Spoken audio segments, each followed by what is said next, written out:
El trastorno obsesivo compulsivo representa uno de los trastornos de ansiedad más severos y más incapacitantes. Tengo el gusto de presentarles a Santiago, un paciente a quien he tratado exitosamente con la terapia cognitivo-conductual, que es el tratamiento de primera línea de naturaleza psicológica para tratar el trastorno obsesivo compulsivo. Hola Santiago, ¿cómo estás? Hola Luis, ¿cómo te va? Bien, muy agradecido por querer compartir tu experiencia terapéutica con otras personas que estoy seguro van a beneficiarse de ver este video y van a entender primero que ellas no son las únicas que padecen este trastorno y segundo que puede haber tratamientos que permiten mejorar la calidad de vida de quienes padecen esta severa condición psiquiátrica. Santiago, para comenzar, cuéntanos qué te sucedió a ti cuando viniste a buscar mi ayuda. Bueno, mi historia con el trastorno obsesivo compulsivo es larga. Como mucha gente, yo me demoré en pedir ayuda porque uno no es consciente de lo que le pasa. Entonces empieza su trabajo a sufrir, empieza su día a día a sufrir, a sufrir el sueño, a sufrir las acciones más comunes. Eh, y yo realmente fui en búsqueda de ayuda. Fue después de un par de crisis muy fuertes que tuve en mi casa, donde yo estaba muy cansado, donde llega un punto de un exhausto, o sea, queda uno exhausto y es uno todos los días peleando y peleando y peleando con uno mismo, porque al final eso es una pelea que nadie ve porque es una pelea interna 100%. Para el que escuche y vea esto, de verdad, arriesguense por recuperar el control, que de verdad vale la pena. ¿Cómo era tu TOC? ¿Cómo era tu trastorno obsesivo compulsivo? ¿Qué síntomas tú tenías? ¿Cómo los manejabas? ¿Y cómo eso estaba afectando tu vida? Bueno, digamos que los síntomas más fuertes fueron hacia el final del año pasado. Eh, yo tenía varias afectaciones. Empezó a afectar, digamos que él arrancó con una parte sexual, con una obsesión respecto a la sexualidad y luego fue evolucionando en todos los aspectos de mi vida. ¿Cómo era su obsesión sobre la sexualidad? Mi obsesión inicial, y digamos que fue con lo que yo descubrí que yo tenía algo, era que yo empecé a pensar obsesivamente y pensaba todo el día, todos los días, que yo era homosexual. Y se me metió en la cabeza y yo tenía que comprobarme constantemente, y yo tenía que mirar si veía una mujer cómo me sentía, si veía un hombre cómo me sentía, y era todo el tiempo, todo el tiempo, todo el tiempo, y yo me acostaba y me levantaba pensando en eso. Voy a interrumpirte allí, Santiago, Claro porque que sí, tu TOC ha tenido diferentes facetas, es cierto. pero esta faceta del temor a volverse homosexual es un temor muy común entre las personas que presentan un trastorno obsesivo compulsivo. Y la diferencia entre una persona que tiene inclinaciones netamente homosexuales y la persona que tiene TOC es una persona que el mero hecho de simplemente que este pensamiento venga a la mente ya es algo que lo perturba significativamente, porque esto es antagónico con su esquema de valores. Es algo que la persona no desea tener. Y también hay varios grupos de estos pensamientos. También son los pensamientos de violencia. Yo he tenido pacientes, por ejemplo, que temen enterrarle un cuchillo a su esposo o a su mejor amiga. Y también hay pacientes con respecto a los pensamientos de violencia que temen que se vayan a suicidar, que se vayan a hacer daño. La mayoría de seres humanos tenemos este tipo de pensamientos que se denominan técnicamente pensamientos intrusivos, pero a quienes no padecemos de TOC, simplemente no le damos importancia a esos pensamientos, los vemos como pensamientos basuras. Entonces, ¿nos continúas contando, Santiago?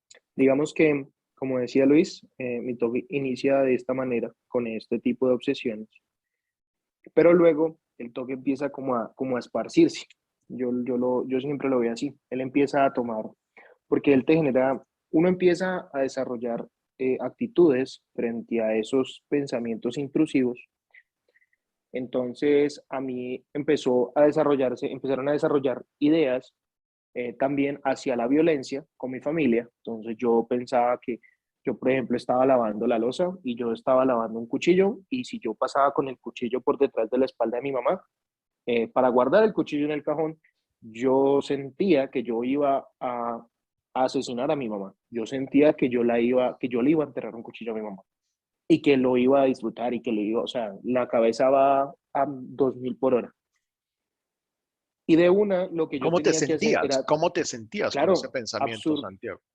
O sea, en una ansiedad altísima porque es algo que viene inmediatamente a tu cabeza, es algo que tú no piensas, o sea, es un pensamiento automático, o sea, es algo que tú estás fuera del control completamente de que lo pensaste. Y en el momento en que yo sentía que lo había pensado, yo creía que yo lo iba a hacer, que yo lo quería hacer, que por el hecho de yo pensarlo, yo lo quería hacer, yo lo iba a poder hacer en algún momento. Y a mí eso me generaba una angustia, una ansiedad total. Yo me sentía con una culpa, o sea, una culpa fuertísima por solo el hecho de pensar en eso. Y eso era muy complejo. Entonces, a mí me tocaba devolverme con el cuchillo, pasar otra vez con el cuchillo, ¿cierto? Sin pensar en eso. Entonces, ese era uno de mis rituales mentales. Yo tenía que repetir la acción, pero pensando en otra cosa y forzar mi cabeza a pensar en otra cosa. Y por más mínima que fuera la intrusión de ese pensamiento, haciendo esa acción, yo sentía que que eso iba a pasar. Es decir, mi compulsión era, si yo no paso detrás de mi mamá sin pensar en esto, yo lo voy a hacer. Ese era el problema. Y yo lo podía hacer 10 veces, o sea, 5 veces, las que tocara.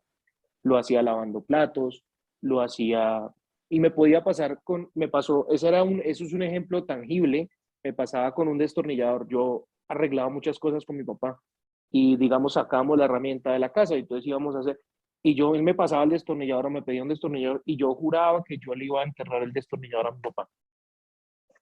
Y me ponía en unos nervios y si yo no le pasaba el destornillador a mi papá sin pensar en que lo iba a lastimar, no podía. Yo tenía que volver a pasarlo, volver a tocarlo, o sea, algo tenía que hacer para liberar esa culpabilidad de ese pensamiento.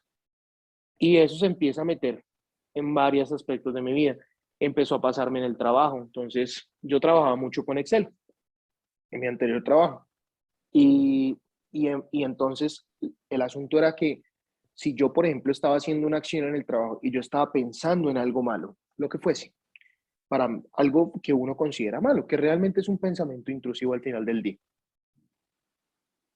automáticamente ese proceso que yo estuviera haciendo en el trabajo, o sea, copiar una tabla, pegar un número en una tabla de Excel, lo que fuese, pegar una gráfica en un Word, yo tenía que devolverme y volverlo a hacer.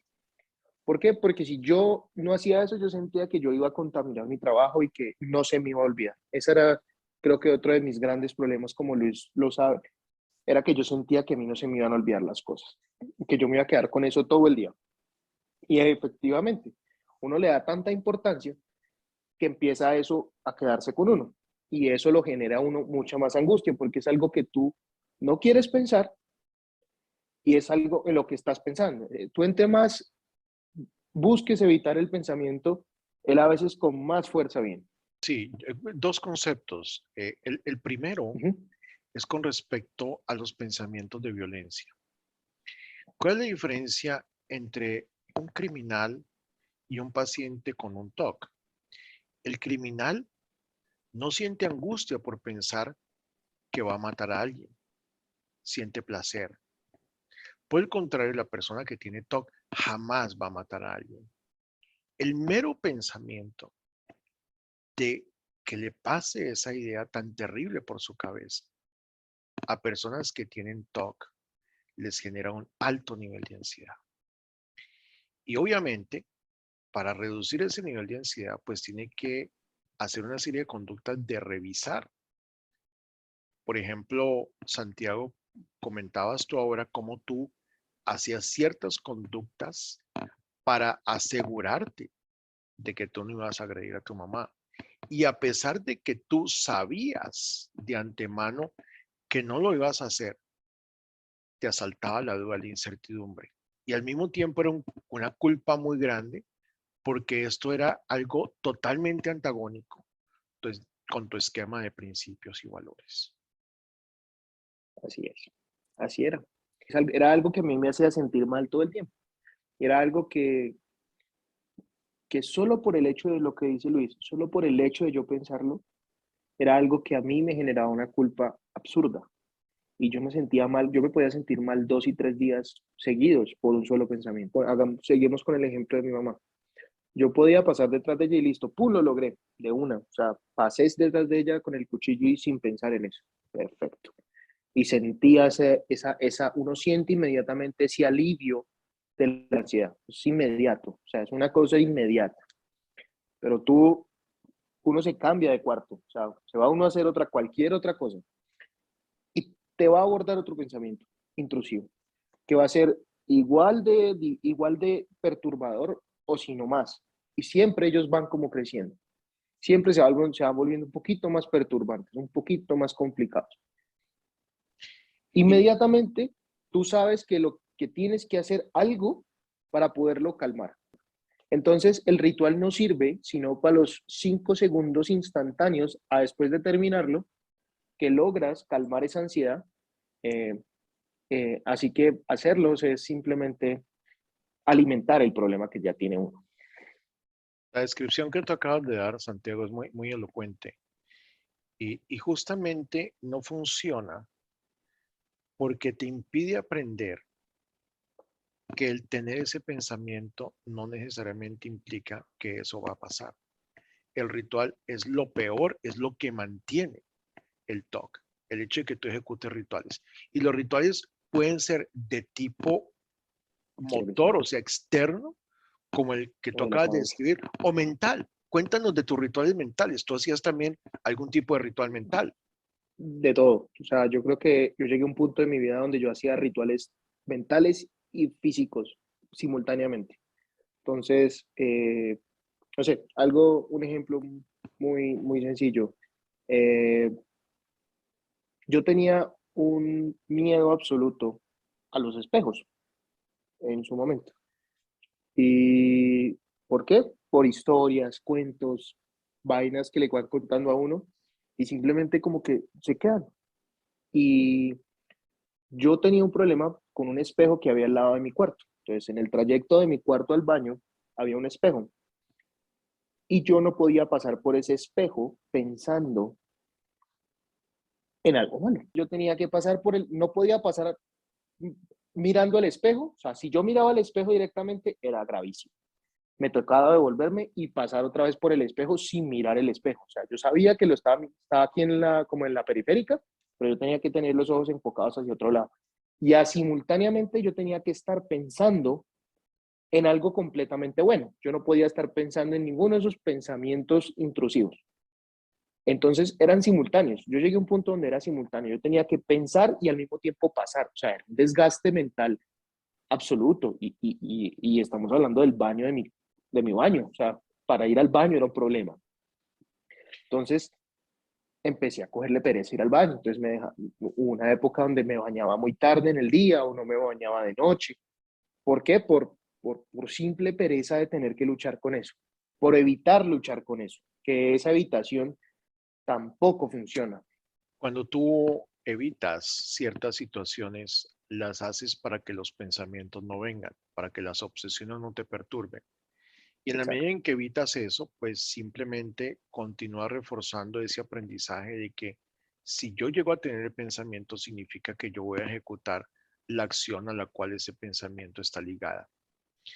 Pero Santiago, tú no solamente tenías obsesiones de naturaleza sexual, de violencia, sino también religiosas. Y creo que esas eran las Correcto. más fascinantes de todas. Fascinantes entre Eh, comillas, fascinantes desde un punto de vista académico, obviamente. eh, Mi toque religioso estaba muy asociado a la culpa.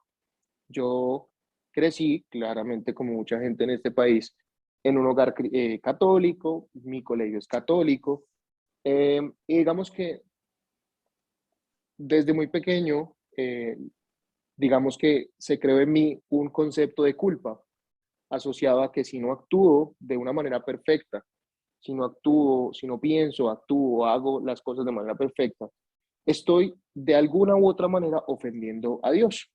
Entonces, para mí, ofender a Dios, actuar en contra de lo que, de mejor dicho, lo que fuese, pensar, mirar, lo que fuese. Y si yo sentía que yo estaba actuando en contra de Dios, así yo no quisiera, así yo no estuviera realmente haciéndolo. O sea, solo con el hecho de pensarlo, para mí era suficiente para sentir una culpa profunda. Y digamos que esa culpa profunda se empezó yo le tenía mucho miedo al diablo. Entonces, todos los conceptos del diablo, de los cachos, de las imágenes, de las películas de miedo, cualquier alusión al diablo, cualquier alusión a una imagen que fuera en contra de la iglesia, que ofendiera a la iglesia, para mí era completamente perturbadora.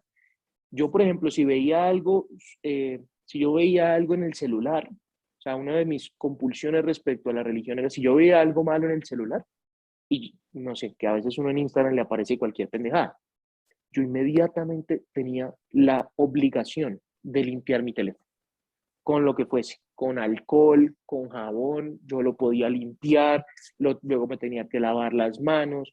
En ese proceso de lavar las manos, si pasaba por enfrente del espejo era un problema. Entonces, ya se imaginarán el enrollo, eso era un rollo en el que yo vivía en un enredo mental continuo. eh, y esa parte religiosa estaba siempre metida con la culpa. Una de mis compulsiones, creo, más duras de superar fue el tema de las oraciones. Para mí, a mí me enseñaron siempre que orar era fundamental para cualquier cosa. Yo sufría haciendo una oración lo que no tiene nombre, porque podía ser mental, recitada, lo que fuese. Yo todas las noches, antes de acostarme, tenía que orar, siempre. Antes de comer cualquier cosa, tenía que dar las gracias.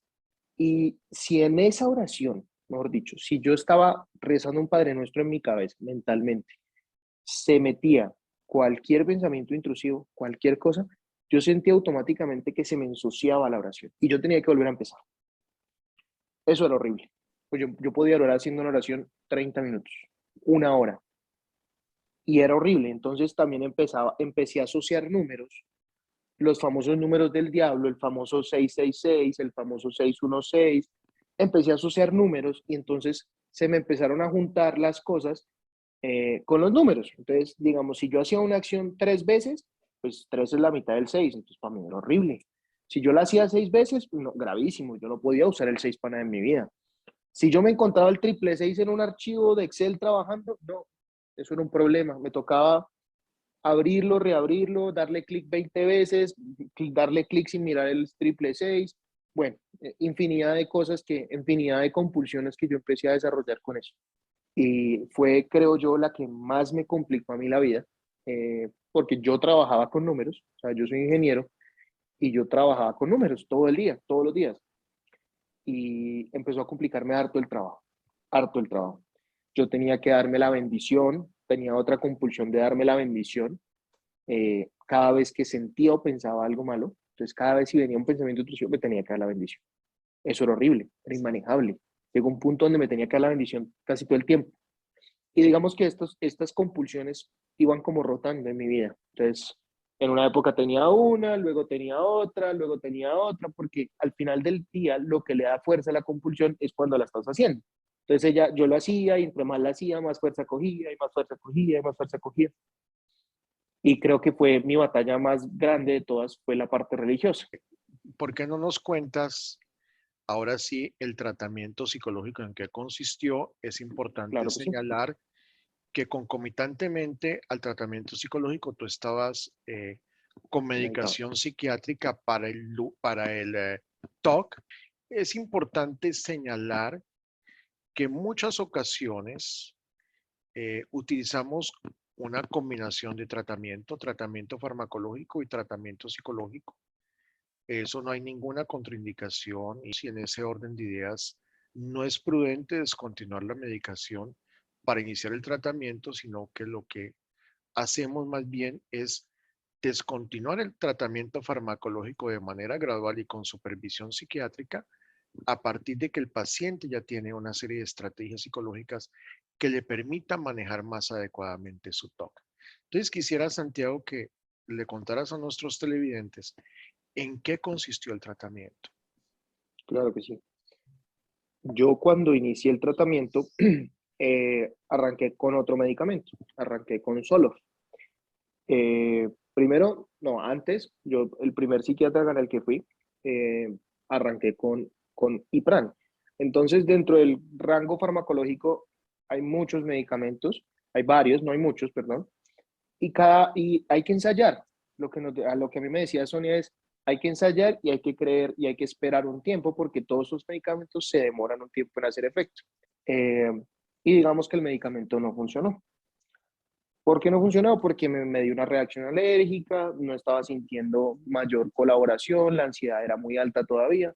Entonces, no, digamos que la doctora consideró, ella, en su criterio, me dijo, no, este medicamento no te está sirviendo, Santi, vamos a hacer el cambio. Pues yo era muy escéptico, de los primeros, yo era el que decía, yo no quiero tomar pastillas, yo no quiero tomar pastillas, yo no quiero tomar pastillas. Y la doctora a mí me explicó, me decía, Santi, pero es que no tiene sentido tú no tomar pastillas, o sea, ¿para qué vas a pasar esto a palo seco? Era la manera en la que ella lo decía, que me parecía muy sensato.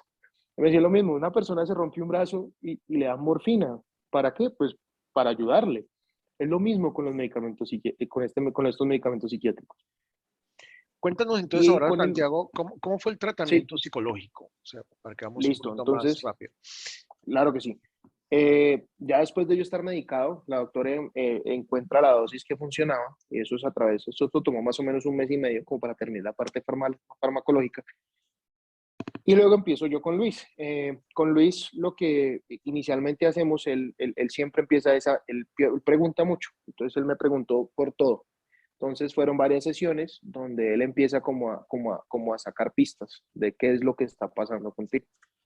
Eh, y él se dio cuenta que el core, ¿cierto, Luis? O sea, me corregirás donde yo me esté y donde esté yo equivocado, era toda esa parte religiosa y era lo más fuerte, era lo que más tenía mi toque afectado. Y entonces ahí es donde arranca ese tratamiento de la exposición, que al final del día es lo único, pues a mi manera de ver, desde mi experiencia, que me sirvió, porque yo intenté varias cosas, pero es exponerse. Hay que exponerse de una manera controlada, claramente. El medicamento te ayuda a que cuando esa ansiedad, esos picos de ansiedad se levantan tanto cuando tú te expones a lo que te da miedo, el medicamento lo que hace es que o sea, no te asustas tanto. Te controla un poquito ese miedo. Y es un tema más de fisiológico, controla esa ansiedad que tú sientes, esa maluquera aquí en el estómago. Eh, y hay que experimentar esa ansiedad. Si uno no la experimenta, no hay como ella después baja, siempre baja. Y puede durarte esa maluquera un día, 2 días. A mí hubo exposiciones que me duraron un par de horas y yo me quedaba maluco varias horas. Me sentía incómodo después de exponerme. Pero después ella empieza a bajar y uno después empieza a sentir ese alivio. Y ya luego te vuelves a exponer y ya esa ansiedad no sube tanto, sube un poquito menos. Y así sucesivamente, hasta que vas como desensibilizándote a ese miedo, ya dejas de tener ese miedo, ya tú no le tienes tanto miedo a eso que antes te generaba esa angustia. Y ahí pierde como esa fuerza de ese pensamiento y ya como que tú puedes seguir con tu vida, o sea, empieza a dejar de importar. Esa fue la manera en la que yo vi mi tratamiento. Eh, sí, es duro porque uno no lo quiere hacer. Hay una parte de uno que quiere hacerlo, hay otra parte que no. A veces gana la parte que no. Eh, y ahí es donde entra la gente, ahí es donde entra el psicólogo, ahí es donde entra tu familia, tus amigos, el que sea que te pueda ayudar. Porque es una parte, yo creo que el otro, el 70%, 80% de mi tratamiento fue la casa, fue el trabajo en casa. Porque yo digo que un 10 es la medicación, un 15 por ahí es lo que te enseñan en la terapia y otro 75 es lo que tú aplicas en tu casa. Me gustaría hacer Porque la terapia, ok, claro que sí. me gustaría hacerte varias observaciones de lo que has dicho. Primero, el tratamiento que implementamos con Santiago se llama exposición y prevención de rituales. Una de las recomendaciones iniciales que yo le di a Santiago era la de que él tenía que dejar de realizar todos sus rituales. Y fue una recomendación que fue muy rápidamente acogida por Santiago, porque si Santiago se continuaba exponiendo a las situaciones que le generaban sus pensamientos de temores religiosos y continuaba ritualizando, pues simplemente estábamos borrando con el codo lo que escribíamos con la mano. Entonces no tenía mucho sentido eso. Por eso el tratamiento requiere dos componentes: exponer a Santiago a las situaciones que le desencadenaban los pensamientos y luego hacer que él no realizara los rituales. Por eso se llama exposición más prevención de respuestas. Y ese tratamiento tuvo varios tipos de exposiciones. Una, a las exposiciones a situaciones concretas que te generaban los pensamientos, como por ejemplo ver películas de temor, y ahora nos puedes ampliar esto. Pero también hubo otro tipo de exposición que se denomina exposición en imaginación. Y en esa exposición en imaginación, Santiago imaginaba lo peor. O sea, lo peor era, por ejemplo, que él Lo era escribía. poseído, y lo escribíamos y él lo tenía que leer en casa todos los días, ¿ok? Varias veces al día, para que se fuera habituando eso. Ahorita nos cuentas cómo eran esas exposiciones. Pero, y el otro aspecto muy importante que tú lo acabas de señalar, es el apoyo en casa. Muy importante. Santiago tiene una mamá espectacular. A su padre nunca lo conocí, pero Claudia, su mamá, vino con él a muchas sesiones y Claudia fue mi coterapeuta. O sea, Claudia me ayudaba a que Santiago hiciera las exposiciones en casa y también ayudaba a que Santiago no ejecutara los rituales. A Todo. ratos se volvió una relación un poco difícil porque Claudia, Sí, uno pelea. una persona muy juiciosa, y hacía la tarea muy bien. Santiago, cuéntale a nuestros televidentes en qué consistían las exposiciones, tanto en vivo a situaciones concretas como de exposición en imaginación. Bueno, digamos que la terapia arrancó con las exposiciones de imaginación y empezamos primero con narraciones, Luis, en terapia, o sea, de manera controlada, claro, donde él pueda percibir tu nivel de ansiedad, donde tú puedas comunicarle a él qué tan ansioso estás para que él nivele eso. Eh, Luis empezaba a darme historias, suposiciones, eventos fatídicos, o sea, eventos horribles, situaciones dificilísimas, eh, donde yo era el participante número uno de la historia y donde yo era el que estaba haciendo las cosas malas que Luis narraba. Con el mero hecho de uno imaginárselo y de que alguien más diga que eso está pasando, eso es algo que también genera una ansiedad impresionante.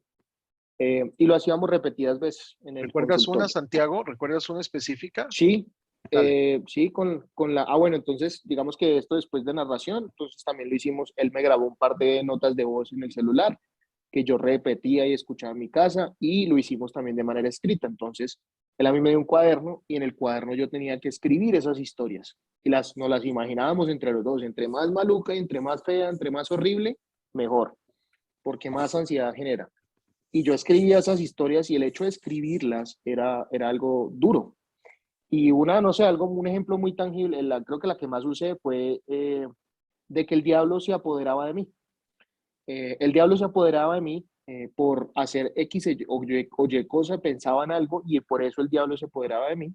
Y eso llevaba a que yo después en la noche bajara en mi casa, tomara un cuchillo, lo que fuese, y luego subiera a agredir a mi familia.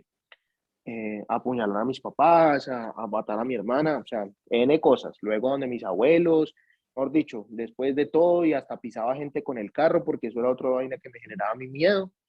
Y eso era una historia grandísima, eso tenía como 2 páginas y yo me sentaba a leerla y la leía varias veces y hasta que la ansiedad no bajara, yo no podía dejar de leer la historia. Por ejemplo, el tema del espejo, lo mismo. Entonces yo leía la historia enfrente del espejo para combinar para combinar mi miedo. Y así fue que logramos ir saliendo del problema. Así va uno sintiendo menos y menos miedo cada vez que lee la historia. Cada vez que tú la lees una vez más, menos miedo vas a sentir la siguiente vez. Yo tengo que confesar que cuando llegó Santiago y yo escuché la complejidad de su talk, yo dije, wow, qué caso tan difícil. Y yo dije, este caso, su pronóstico no es bueno. Pero con Santiago yo aprendí algo muy importante. Y es que cuando se construye una bonita relación entre el paciente y el psicólogo, es un vehículo esencial para que la persona pueda ser ayudada. Y segundo, cuando la persona está decidida a que se va a mejorar y a que va a poner todo de su parte y va a hacer todo lo posible para que mejore, la persona mejora. Y creo que el caso de Santiago ilustra de una manera muy clara estos dos aspectos del tratamiento. No sé, Santiago, si quieres comentar algo sobre la relación que tú y yo pudimos construir a lo largo del tratamiento. Yo creo que las cosas más valiosas que yo eh, saco de la relación con Luis es que,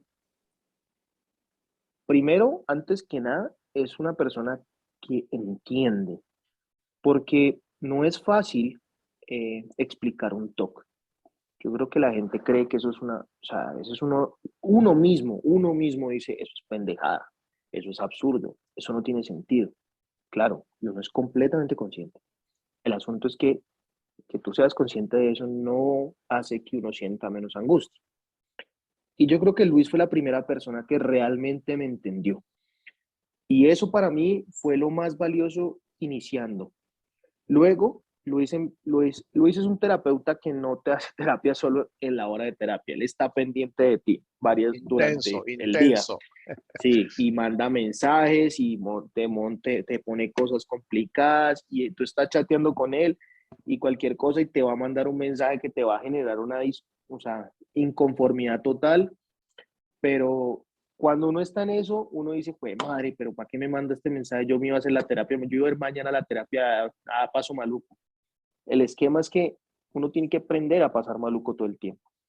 Y eso es lo más valioso eso es lo que yo más le agradezco a él, esa intensidad, porque yo creo que es la única manera, es intenso, porque si uno no le mete duro, siempre empieza a meterse de a poquitos otra vez el toque, a hacer de las suyas. Yo me tenía que asegurar, Santiago, de que tú hicieras las exposiciones. Y vale la pena aclarar que los mensajes que yo te mandaba eran inherentes a la continuidad que tú requerías del tratamiento. O sea, Claro. yo no simplemente tenía que esperarme a que tú vinieras aquí 2 veces a la semana, sino que yo me Ujú. tenía que asegurar día tras día de que tú hacías la tarea, porque las tareas eran difíciles Diarias, y sí, bien, eso es y bien, durísimo. y bien difíciles. Y yo Mm. sí tengo que decir que yo soy una persona muy comprometida con mis pacientes. O sea, yo me pongo la camiseta por mis pacientes porque a mí lo que me mantiene en este trabajo es yo tener éxito en las terapias que yo quiero hacer. No es el dinero lo que me mantiene a mí en esto, es el deseo y la satisfacción de yo poder ayudar. Y en ese sentido, pues justamente yo tenía que ser realmente intenso con Santiago, porque la tendencia a él era evitar, porque esto le generaba mucha ansiedad. Santiago, ¿y cómo estás ahora? ¿Cómo ha cambiado tu vida? ¿Cómo estás ahora? Mi vida es otra. Yo realmente, si yo miro al Santiago Gómez de octubre del año pasado al Santiago de hoy, yo soy otra persona. La verdad, como muchos médicos le dicen a uno, y como creo que todos somos conscientes, el TOC no se cura, pero tú aprendes a controlarlo en un 99.000%, o sea, se vuelve algo que tú identificas, inmediatamente te pasa algo, sientes algo, algo te asusta, tú dices, ese es mi TOC, listo, ¿qué hay que hacer? Me expongo.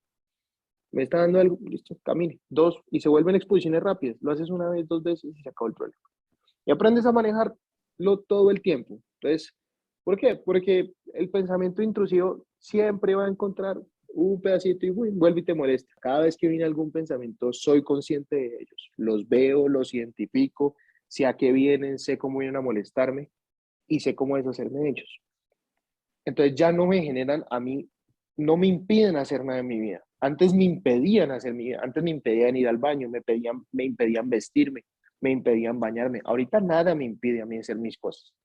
Así que sí se puede y que hay que esforzarse, sí, mucho, garantizado. O sea, eso fácil no es y eso es un esfuerzo de todos los días, de todo el día, pero de que vale la pena, pues madre, toda. Yo recuperé mi vida. Yo como lo pongo es que yo recuperé el control de mi vida. Yo antes sentía que yo no controlaba mi vida y eso era algo muy horrible. Creo que una de las cosas que has dicho, Santiago, quiero enfatizarla. Sí, Y es que dentro de mi léxico terapéutico, la palabra cura está tachada. Yo nunca le es prometo a un cierto. paciente que lo curo, no solamente con un TOC, cualquier problema. Yo más bien soy mucho más humilde y mucho más modesto. Le digo, yo te enseño a manejar tu problema para que seas tú el que lo controles a él y no él el que te controle a ti. Y justamente lo que tú También. has dicho es lo que yo me propongo hacer con todos mis pacientes. Y es una expectativa mucho más modesta, mucho más humilde, pero mucho más efectiva. Santiago, ¿quieres agregar algo más agradeciéndote este maravilloso testimonio que has dado? La persona que vea esto y esté sufriendo de algo similar, le garantizo que va a aprender de sí mismo lo que nunca ha aprendido. Le garantizo que va a aprender a controlarse en un 1000% antes, porque yo creo que alguien que sufre de TOC es alguien que la cabeza le va a millón, a millón. Ta, ta, ta, Definitivamente, sí. uno siente que la cabeza va al 3000, a como al triple acelerada, no, que no se apaga. Y, y yo creo que es lo más valioso, aprender uno a calmarse, aprender a tranquilizarse, aprender a entenderse uno mismo, es aprender a tratarlo, aprender a vivir con él y aprender a que no controle tu vida, que eso es lo más importante. Y cuando uno lo logra, se los garantizo que ustedes lo van a ver pasar, ¡plá! Pasa por la cabeza. Todos los días a mí me aparecen pensamientos intrusivos, todos los días, siguen apareciendo, pero ya no me afectan. Y uno sigue con su vida, tranquilo, y se sigue disfrutando su vida. Y uno los ve pasar. Es como se vuelve uno el espectador de sus pensamientos. Es la manera mejor de decirla, creo yo. Bueno, Santiago, Y ya, pues muchísimas gracias por este valioso testimonio. Muchísimas gracias por compartirlo con muchas personas que lo verán alrededor del mundo. Y que les sirva. realmente creo que sí debemos ambos felicitarnos porque creo que hicimos muy buen trabajo. Yo Sí, es puse el cierto. 50%, tú pusiste el 50% y Sonia también puso otro 50% para que Sí, esto tú, hay que meterle toda. para que tú con la ayuda mía de Sonia y el gran compromiso que tú mostraste con la terapia, tú has podido manejar tu TOC de una mejor manera. Muchas gracias, Santiago. Gracias a ti, Luis.